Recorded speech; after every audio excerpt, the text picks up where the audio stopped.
हरियम aunty. हरियम सब योगी aunty. हम लोग गीता का 9वां अध्याय पढ़ रहे हैं। राज विद्या राजगुह्य योग। उसमें हम 9वां श्लोक पढ़ेंगे आज। इसमें भगवान बोल रहे हैं। श्री भगवान उवाच न च मां तानि कर्माणि निबध्नन्ति धनंजय उदासीनवदासीनम् असक्तं तेषु कर्मसु न च मां तानि कर्माणि निबध्नन्ति धनंजय उदासीनवदासीनम् असक्तं तेषु कर्मसु। हे अर्जुन, उन कर्मों में आसक्ति रहित और उदासीन के सदृश स्थित मुझ परमात्मा को वे कर्म नहीं बांधते। हरिओम।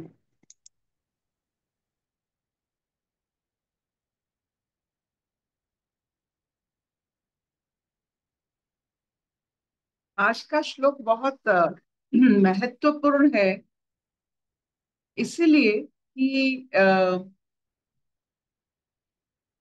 हम जो जीवात्मा है, हमारा जो आकार है और प्रकृति से हम जुड़े हुए रहते हैं, तो हमारा सोच कैसा होना चाहिए ऐसे व्यवस्था में। जैसे हर विद्यार्थी को क्लास में क्लास टीचर या प्रिंसिपल रहने से उनके ऊपर असर पड़ता है, उन्हीं से कर्म बनता है। वो जो कहते हैं विद्यार्थी वो करते। ईश्वर की संलग्न प्रकृति होने से प्रकृति में कर्म बनता। हालांकि प्रिंसिपल क्लास नहीं लेते हैं, लेकिन उनकी मौजूदगी में, उनकी वहां होने से सब कुछ चलता है। वैसे प्रकृति जिसका काम है उत्पत्ति करना, उसे चलाना और उसे ट्रांसफॉर्मेशन में लाना, ये तीन काम चलते रहते हैं। इसका असर ईश्वर के ऊपर कुछ नहीं है। ये प्रकृति का आधार है, बनाना, चलाना, मिटाना। ये चलता रहे, लेकिन उसका असर कभी ईश्वर पर नहीं पड़ता। बस उनके होने से ये सब होता है, लेकिन असर नहीं पड़ता। ऐसे हमारे जीवन में हम ऐसे कर्म करें कि हमारी जो रूह पर, हमारी जो आत्म भाव पर उसका असर ना पड़े। हल्का फुल्का, इतना कर्म को इतना गहना मत बनाइए। इतना गहन जो कहते हैं, इतना जो भारी मत बनाइए कि आपकी रूह पर उसका असर पड़ जाए और आपके आत्म भाव को उसका असर पड़ जाए। इससे क्या होता है, कर्म तो प्रकृति का है, उसमें ईश्वर को घसीटने की क्या जरूरत। वो है, इसीलिए कर्म है। आप कर्म करते हो जैसे उसका असर ईश्वर पर ना पड़े, आपकी आत्मभाव पर ना पड़े, ऐसा कर्म कीजिए। ये कैसे हो सकता है? जब आपको कर्म का आभास हो कि बस ये प्रकृति का अंश है, यहां रह जाना है, यहां उत्पत्ति होती है, यहां चलन होती है, यहां ही विलीन हो जाती है आपकी कर्म। आपके साथ सिर्फ उसका एहसास जाता है। जितना हल्का फुल्का आप करोगे, कोई भी कर्म हल्के से ले लो, इतना गहना मत बनाओ। जो गहन कहते हैं, don't make it very thick. छोटे छोटे, जैसे छोटे छोटे शब्द, छोटे छोटे व्याकरण, छोटे छोटे सेंटेंस अच्छा लगता है, शॉर्ट एंड स्वीट। कर्म भी वैसा बनाओ, लंबे कर्म मत बनाओ, 7 पीढ़ियों के लिए कर्म मत बनाओ। आपने कभी एक कृषि का कर्म देखा है? कृषि का कर्म बहुत ही सादा सीधा होता है। पेड़ लगाओ, अच्छे से उसका केयर लो, और उसमें जो फले फूले उसको ग्रहण करो बड़े प्यार से, क्योंकि आपने लगाया था। बस कृषि का मन इसी से भरता है। फिर अगले साल, अगले ऋतु पर फिर पेड़ लगाओ, छोटा छोटा कर। और एक दिन का कर्म तक अगर एक दिन में रह जाता है, वो दूसरे दिन को भारी नहीं पड़ता है, वो सबसे बेहतरीन दिन है। Don't spill your karma to the next day, complete it today, forget it. जब आप बहुत दिन के लिए कर्म बनाते हो, वो आपको जकड़ के रख देता।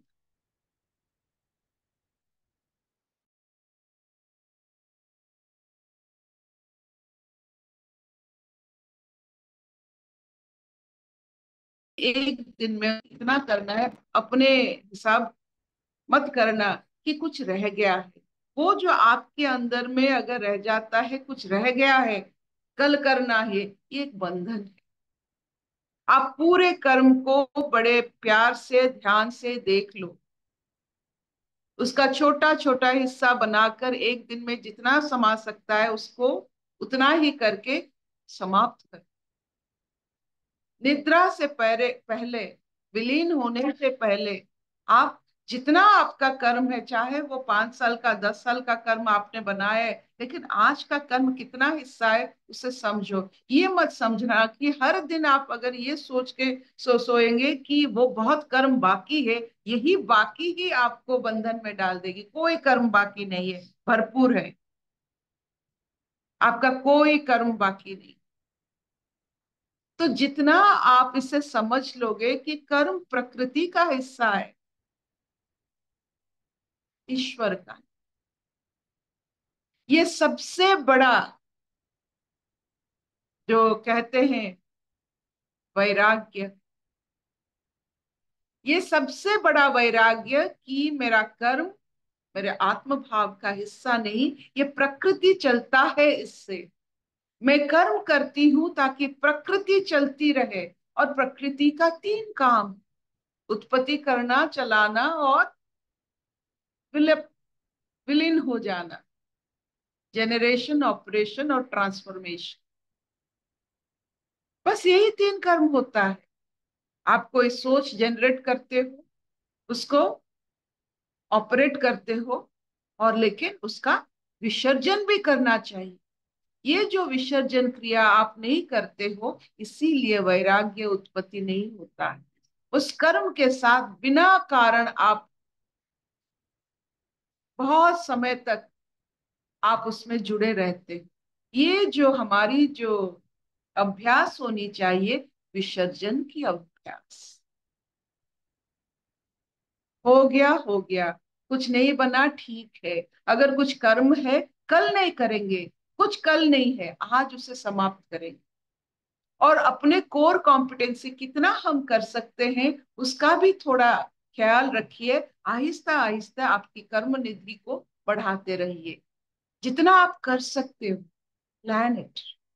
आप प्रकृति का काम कर रहे हो, आपका काम नहीं। कोई भी कर्म आपका नहीं है, ये प्रकृति चलाने की कर्म होती है। तो आप जब कर्म करते हो, प्रकृति के लिए करते हो, ये समझ जाइए। आज का ये जो भाव है, ये जो श्लोक है, हमें जानना चाहिए। जो भी कर्म करते हैं, ये प्रकृति उससे चलता है। आप नहीं चल रहे हो, तो ऐसा कर्म करे जैसे प्रकृति चलते रहे, और हमारे ऊपर वो भारीपन कर्म का आत्म भाव में ना पड़े। Let the reflection of karma not be on our soul. आत्मा पर वो कर्म का कोई भी आभास ना लगे, वो प्रकृति के लिए। और ऐसा कर्म कीजिए कि उसका जो खुशबू, जैसे अगरबत्ती से खुशबू आती है, वो कर्म का खुशबू ईश्वर तक पहुंचे।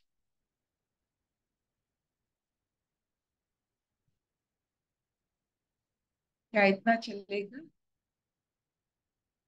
भारी मत बनाइए, उसको गहन मत बनाइए। कर्म प्रकृति का है, क्या करोगे उसको इतना भारी बनाकर?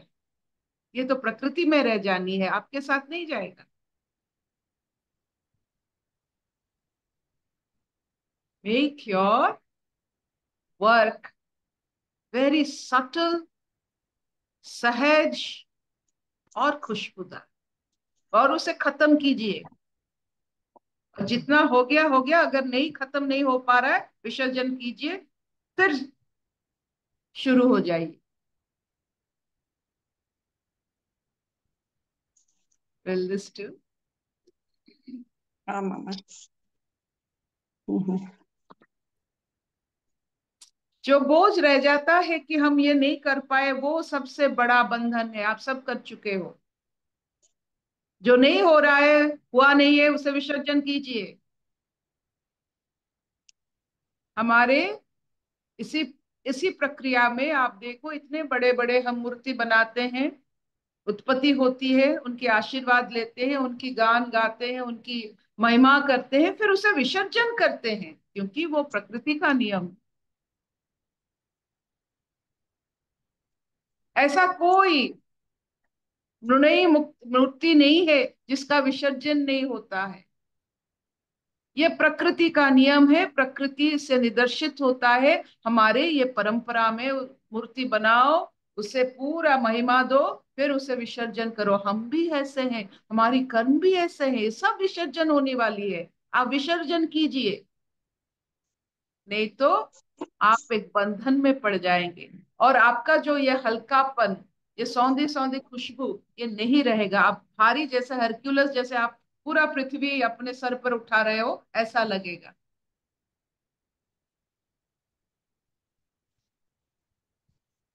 Easy, not busy. Make easy. Always be easy, not busy. क्या इतना चलेगा? चलेगा चलेगा.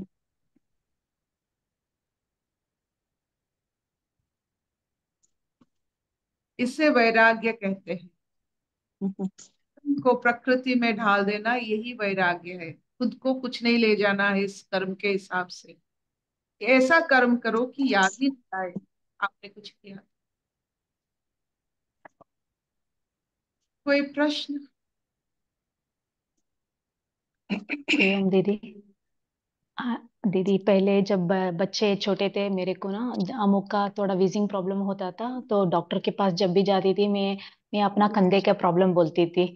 इतना कंधा पेन होता था कि जैसे कि बच्चों का और पूरा घर मेरे कंधे पे ही है, जैसे इतना रिस्पॉन्सिबिलिटी है करके मैं इतना वजन लेके घूमती थी। अभी यहाँ पे आने के बाद एक एक जैसे जैसे समझ आ रहा है, इतना हल्का फुल्का मैं अपने आप चल पा रही हूँ। इट इज अ बिगेस्ट बून। वरना और बच्चों का टीनेज और उनका जैसे जैसे वो स्टेज वाइज हमारा रिस्पॉन्सिबिलिटी और ओढ़ते जाते थे, कम नहीं होता था। Thank you aunty. अ, जो कहते हैं ना, जादू की झप्पी ये गीता और इसकी महिमा है।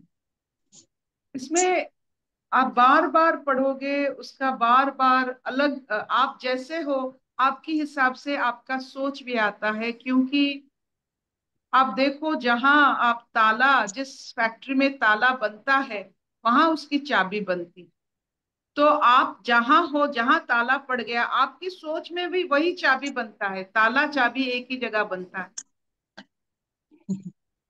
तो आप जिस स्थिति में हो, उसका चाबी बन रहा है, बन चुका है। ताला और चाबी एक ही साथ बनता है, ये आप जान लीजिए। हाँ,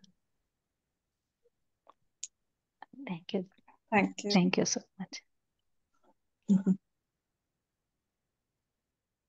बोल दे तू भी बैठी है. क्यों आंटी?